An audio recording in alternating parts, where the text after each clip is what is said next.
Bagaimana kalau kita ingin membuat setan itu menangis dan setan itu bersedih? Sayyidina Anas bin Malik radhiyallahu an bercerita, baginda Rasulullah sallallahu alaihi wasallam bersabda. Kira-kira Bapak Ibu, kita mau buat setan nangis atau setan tertawa ini? Menangis. Bagaimana caranya membuat setan itu menangis? Baginda Rasulullah, pentingnya tawakal. Kemudian yang kedua, asyaitanu yahzinu. Setan itu akan bersedih. Kepada siapa? Kepada orang yang bertawakal. Maka Bapak Ibu, apakah kita akan membuat setan itu menangis dan bersedih, atau kemudian kita akan membuat setan itu tertawa? Itu terpulang kepada kita masing-masing.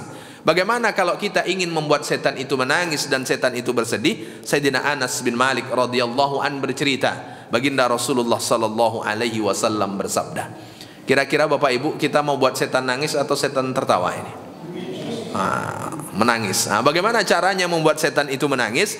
Baginda Rasulullah sallallahu alaihi wasallam berpesan, man qala, yakni idza kharaja min baitih, orang yang berdoa, maksudnya ketika dia keluar dari rumah.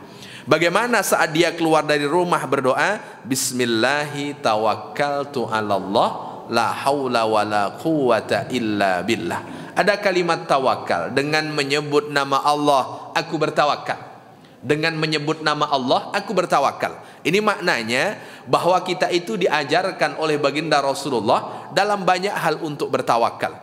Kalau burung keluar dari rumah ikhtiar dengan penuh tawakal, begitu juga hendaknya saat kita keluar dari rumah dengan penuh tawakal. Maka ketika kita keluar dari rumah, apa bentuk tawakal kita kepada Allah? Saat lisan kita mengucapkan doa. Bagaimana doanya itu?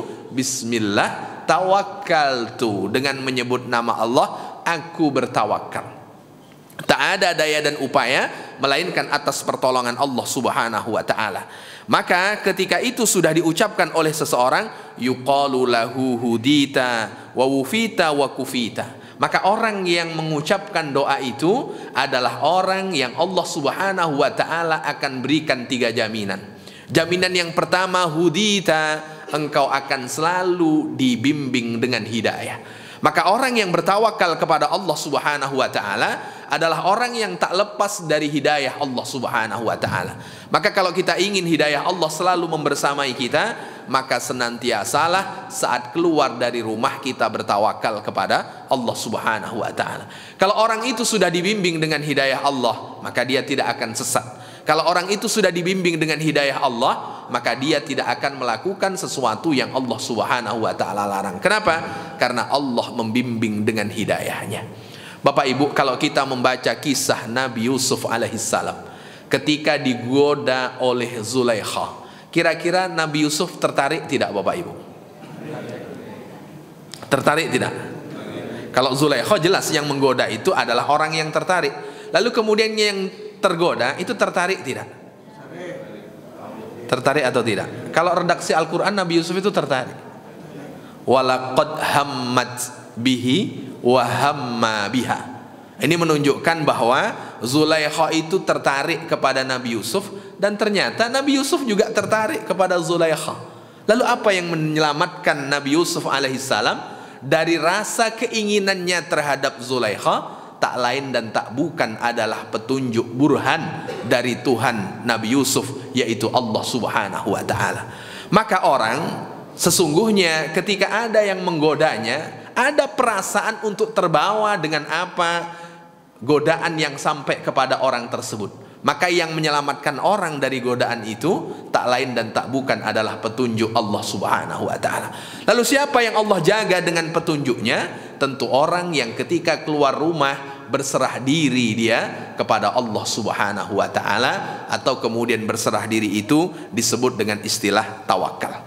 Bukan hanya Allah bimbing dengan petunjuknya, wa wufita, dan Allah subhanahu wa ta'ala akan memberikan kesempurnaan. Jadi Allah subhanahu wa ta'ala akan memberikan kesempurnaan. Kesempurnaan itu bukan dengan jumlah, tapi kesempurnaan itu saat Allah subhanahu wa ta'ala hadirkan rasa kepada seseorang bahwa apa yang dia dapat itu sempurna.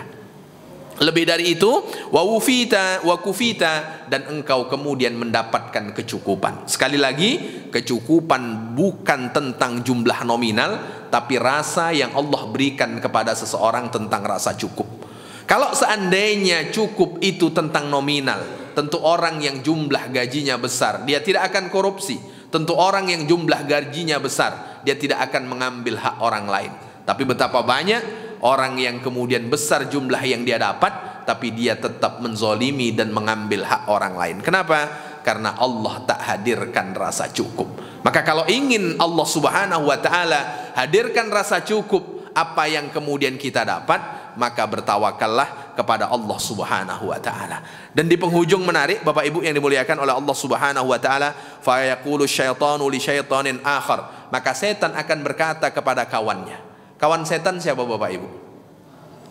Kenal Bapak Ibu? Setan itu kawannya sama-sama setan lah. Maka kalau ada orang berkawan dengan setan, berarti dia sedang tidak berkawan dengan selevelnya. Jadi setan itu kawannya setan, orang itu ya kawannya orang, malaikat itu kawannya malaikat. Maka orang kalau berbuat baik dia sedang berkawan dengan malaikat, dan ketika dia berbuat buruk maka dia sedang berkawan dengan syaitan, sedang berkawan dengan setan. Kira-kira ada tak manusia yang berkawan dengan setan Bapak Ibu? Oh banyak. Jadi setan akan berkata kepada kawannya. Apa kata setan kepada kawannya? Kaifalaka birajulin qad hudiya wa kufiya wa wuqiya. Bagaimana mungkin engkau bisa menggoda seseorang kalau orang itu sudah diberi hidayah oleh Allah. Allah jaga dengan hidayahnya, Allah berikan rasa cukup, lalu kemudian Allah hadirkan rasa sempurna di dalam dirinya. Bagaimana mungkin kita bisa menggoda orang kalau orang itu sudah Allah berikan rasa cukup? Kita menggoda orang dengan menyogok, orang itu menerima sogokan kita karena belum ada rasa cukupnya. Tapi kalau orang itu sudah ada rasa cukup, sebesar apapun cara kita menggoda, maka dia tidak akan tergoyah dengan godaan itu. Dan siapa orang yang Allah berikan rasa cukup dan Allah bimbing dengan hidayahnya adalah orang yang bertawakal kepada Allah Subhanahu wa ta'ala. Maka ketika setan tak bisa menggoda orang yang Allah jaga, setan akan bersedih. Maka kerjaan setan itu menggoda. Jadi kalau ada orang sukanya menggoda orang supaya berbuat jahat, sama dengan dia melakukan jahat, dia sedang mengambil profesi syaitan. Maka profesi setan itu jangan diambil alih. Kerjaan setan itu jangan diambil alih. Biarlah setan yang melakukannya. Dan kita jangan mengambil pekerjaan setan itu. Kalau kita mengambil pekerjaan setan, berarti kita sedang berkawan dengan setan. Makanya setan itu pekerjaannya menggoda Bapak Ibu. Bapak Ibu pernah baca SOP setan? Pernah Bapak Ibu? Dia punya SOP, dan SOP itu Allah abadikan di dalam Al-Quran. Bunyinya la'uhuyannahum ajma'in. Aku akan sesatkan semua anak cucu Adam. Kalau sudah aku akan sesatkan, bagaimana cara menyesatkannya? Menggoda.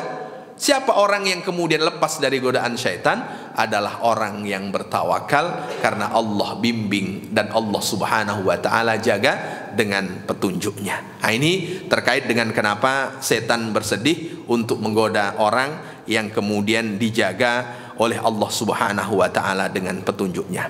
Hakikatut